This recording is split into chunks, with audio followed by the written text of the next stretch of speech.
जैसे कहते कटल, कटार, कटा। जय श्री कृष्णा जी। जो जो सुन के आई हूँ मैं वो बताती हूँ। हमारे महाराज जी ना बहुत प्रेम से, बहुत खुद पे एग्जाम्पल्स बता बता के समझाते हैं सब कुछ कि ऐसे है। जैसे हम लोग कई बार सोचते हैं, इच्छा करते हैं किसी चीज की, हाय गुरु जी, हाय महाराज जी, मैनू ना ए चीज चाहिए, ए मिल जाए ना फिर तो मैं सुखी हो जा। ਉਹ ਕਹਿੰਦੇ ਆ ਕਿ ਯਾਰ ਜੇ ਤੈਨੂੰ ਇਸ ਟਾਈਮ ਤੇ ਉਹ ਚੀਜ਼ ਸੁਟੇਬਲ ਨਹੀਂ, ਤੈਨੂੰ ਬੁਖਾਰ ਹੈ, ਤੈਨੂੰ ਨਿਮੋਨੀਆ ਹੋਇਆ ਹੈ और तू दही खाएगा तो तू बीमार हो जाएगा, ਤੇ ਨਹੀਂ ਦੇ ਰਹੇ ਹੈ, ਅਵੇਲੇਬਲ ਹੈ ਉਹ ਚੀਜ਼ ਦੇਣ ਵਾਸਤੇ, ਪਰ ਜੇ ਤੁਹਾਨੂੰ ਨਹੀਂ ਮਿਲ ਰਹੀ, प्रभु नहीं दे रहे थे, इट मीन्स वो ਤੁਹਾਨੂੰ नहीं सूट कर रही, नहीं, समय आने पर शायद उससे ज्यादा बढ़िया या वही वस्तु आपको मिलेगी। इसलिए प्रभु पे छोड़ो, वो जो कर रहा है वो ज्यादा बढ़िया कर रहा है, हमारी समझ से ज्यादा उसकी समझ है, हम उसकी समझ तक नहीं पहुंच सकते, हमें नहीं पता हमारे लिए क्या अच्छा है। जैसे छोटा बच्चे को कोई नहीं पता होता कि उसे वो चीज खानी चाहिए या नहीं खानी चाहिए, और माँ सोचती है कि इस समय पे मेरे बच्चे को ये चीज खानी चाहिए तो वही वस्तु देगी वो। वैसे ही अपनी एग्जाम्पल देके बताते हैं कि मैं बीमार था, डॉक्टर ने मना किया था इसको कुछ भी तला नहीं देना है, कुछ दही नहीं देना है कुछ खाने को, और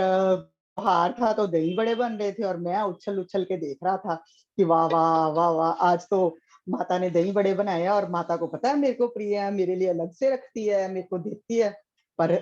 बुखार था, मैं चिल्ला भी रहा था कि हाँ भी मेरे को खाने हैं, पर माता ने एक भी दही बड़ा मुझे चखने को नहीं दिया। क्यों नहीं दिया?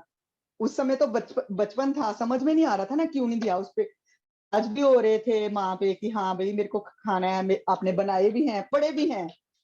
और आप मुझे नहीं दे रही हो। पर आज जब बड़े हो गए तो समझ में आता था, आया है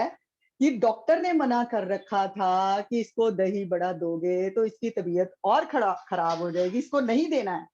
तो इसीलिए मेरी माता ने मुझे नहीं दिया था। तो ऐसे ही बात है, माता ये खुश थोड़ा थी नहीं दे के, बना रही है और अपने बच्चे को नहीं दे रही, तो माता को भी दुख लग रहा था, और मैं जब और चिल्ला के मांग रहा हूँ तो और भी ज्यादा वो दुखी हो रही थी। आज समझ में ये बात आती है, तब समझ में नहीं आई थी। तो वैसे ही हम अगर कुछ मांगते हैं और हमारे लिए वो अच्छा नहीं है, तो जो प्रभु तभी नहीं देते हमें जो हमारे लिए अच्छा है, हम भी प्रभु के बच्चे हैं, तो वो हमें हमारे बिन मांगे भी मिल जाता है। ये बात एक, और भी बहुत सी ऐसी बातें समझाई थी कि जैसे कटल काटते, हम घर में कटल काटते हैं, और संतों में तो काटना भी नहीं बोलते, वो अमनिया बोलते हैं। अमनिया मतलब जो भी फालतू का छिलका या फालतू की चीज वो निकाल देनी, और बाकी जो यूजफुल चीज है जिसको हम प्रयोग करना चाहते हैं उसको रख लेना, तो वो अमनिया बोलते हैं। जैसे हम बोलते हैं ना सब्जी काट रहे हैं, तो संतों की रसोई में काटना तो प्रयोग ही नहीं करते शब्द, वो बोलते हैं अमनिया कर रहे हैं, हम सब्जी अमनिया कर रहे हैं, हम ये चीज अमनिया कर रहे हैं। तो वैसे ही कहते हैं, जब हम कटल को अमनिया करते हैं ना, तो उसका हाथ जो है ना, गोंद जो है हाथ पे चिपक जाता है, दूध निकलता है ना, कटार कट्टो कुछ भी कट्टो तो दूध निकलता है, हथानु बड़ा चिपकता है, और वो चिपकता है तो वो उसको साबुन लगा लगा के घिसोगे, जैसे मर्जी घिसोगे, वो बहुत मुश्किल से उतरता है बाद में, तो उसका उतरना बहुत मुश्किल है। तो जो समझदार सास होती है, समझदार माँ होती है, वो पहले से ही बच्चे को बताती है, नहीं, इस पे ना हाथ पे तेल लगा ले,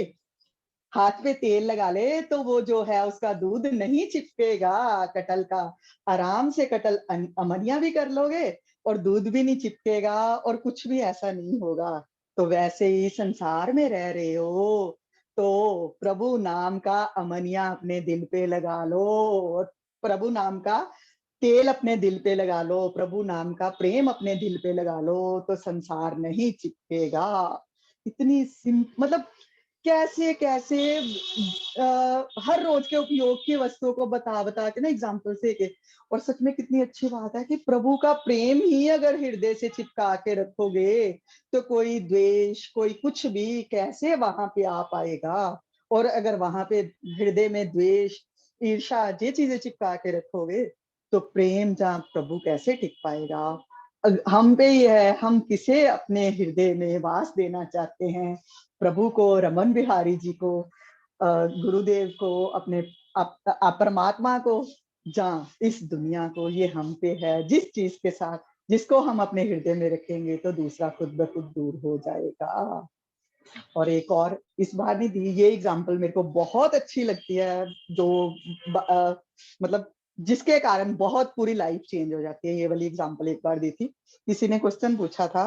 कि हाँ जी हम ना भगवान से प्रेम तो बहुत करना चाहते हैं, ये दुनिया छूटे तो भगवान से प्रेम कर पाएंगे ना, कि पहले दुनिया छोड़े फिर प्रभु से प्रेम होगा। तो बड़ी अच्छी एग्जाम्पल थी महाराज जी की। कहते जब शादी होती है लड़की की, पति का कुछ पता नहीं होता, पति से कोई प्रेम नहीं होता, पति से मिलती है इतने साल अपने घर से, मतलब इतने साल मायके में पली है, माँ बाप से कितना प्रेम होता है उस लड़की का। और जब उसकी शादी होती है तो पति जब मिलता है तो पहले थोड़ा पति से प्रेम इतना ज्यादा होता है, अभी तो पति बना है, उसके बाद आहिस्ता आहिस्ता जितना जितना पति से प्रेम होता जाता है, मायके से मोह छूटता जाता है, ससुराल से प्रेम बढ़ता जाता है, पति से, बच्चों से, और उधर प्रेम बढ़ता है तो मायके से छूटता है। तो वैसे ही आप प्रभु से अगर प्रेम करते हो तो दूसरी तरफ से खुद ब खुद ये मत सोचो कि जगत से छोड़ोगे तो प्रभु से, जब जितना जितना प्रभु से लगता जाएगा उतना उतना खुद ब खुद जगत दूर होता जाएगा, जगत से छूटते जाओगे।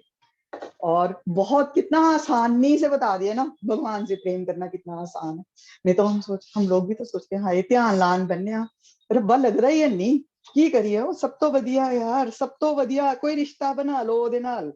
ਇਹੋ ਜਿਹਾ ਰਿਸ਼ਤਾ ਬਣਾ ਲਓ ਉਹਦੇ ਨਾਲ प्रेम कर लो, बस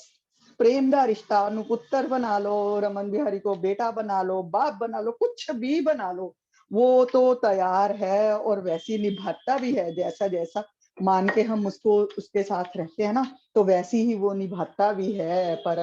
परमात्मा, परम पिता परमात्मा, पुत्र बनाओ उसको, जो मर्जी बनाओ, और जैसे ही रिश्ता बनाओगे और उसके बाद उस रिश्ते में ऐसे डूबते डूबते डूब जाओगे कि दूसरे रिश्तों की सुध-बुध, हर रिश्ता फिर वो निभाता है आपका, दूसरे रिश्ते भी निभाता है, संसार में भी आपको कहीं और पहुंचा देता है वो, और खुद उसके साथ तो हम जुड़े ही हैं। हाँ जी, जय श्री कृष्ण जी। इतना ही आनंद ही आनंद, इतना आनंद लिया, इतना आनंद लिया।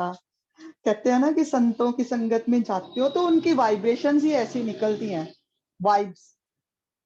ऑनलाइन सुन रहे हैं सत्संग या कहीं भी सुन रहे हैं तो आनंद मतलब अंदर से उमड़ उमड़ के बाहर आता है। और जब पास बैठते हैं कहीं, संत पास से गुजरते भी हैं तो हवा का झोंका ही जो आपके शरीर को छू के जाता है ना, तो उसका ही आनंद अलग से आता है, पता चलता है। और मैं तो, हम तो इतने आनंद में डूबते हैं। हमारे तो गुरुदेव जब आते हैं तो इतनी अच्छी, कहते हैं ना भगवान कृष्ण का जब जन्म होने वाला था तो सारी प्रकृति जो है नाच उठी थी। तो हमारे यहाँ भी ऐसे ही होता है, जब पठानकोट में हमारा ये चलता है ना उत्सव, महाराज जी ने आना होता है, तो इतनी पहले से गर्मी, इतनी गर्मी होती है ना पहले, तो जब महाराज जी के आने का समय होता है तो ऐसे ही हृदय को भी, दिल को पता चलना शुरू हो जाता है, हवाएं जो है ठंडी और बारिश, एंड इतना अच्छा मौसम हुआ पड़ा है ना पठानकोट 3-4 दिन से, आनंद ही आनंद, आनंद ही आनंद, हृदय तो आनंद से भर ही गया है,